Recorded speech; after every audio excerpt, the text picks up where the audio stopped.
আজকে অনেক দিন পরে বাইরের উনুনে বসিয়ে দিয়েছি ডাল আর ভাত। ডাল ভাতটা হয়ে যাক। আর মাছের ডিমটা আমি আগেই ভাজা করে নিয়েছি, মাছের ডিম ভাজা আছে সঙ্গে। তো কোনো একটা কারণবশত ক্যামেরা অন করা হয়নি, আর সব রান্না কমপ্লিট। আমি এখন ভাতের ফ্যান ঝরাচ্ছি। তোমাদের চোখের আড়ালেই সব আমি করে নিয়েছি। চোখের পলক ফেলার আগেই আমার রান্না কমপ্লিট আজকে।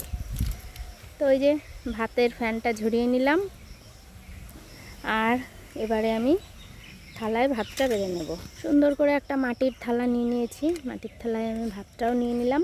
আর এবারে ডাল নিয়ে নেব একটু।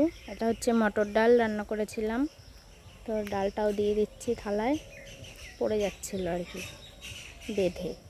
তো ডালটাও নিয়ে নিলাম, আর নিয়ে নেব ওই মাছের ডিম ভাজাটা আর কি। ভাতের ফ্যানটা সরিয়ে রাখলাম, এবারে মাছের ডিম ভাজাটা নিয়ে নেব। আর তোমরা আমার ভিডিও কিন্তু লাইক কম করছো, একটু মাঝে মাঝে লাইকটাই করো, তাহলে তো আমারও ভালো লাগে। দেখছো কিন্তু লাইক করছো না, তো লাইক করো। তো দেখো আমার থালাটা আজকে কি সুন্দর লাগছে দেখতে।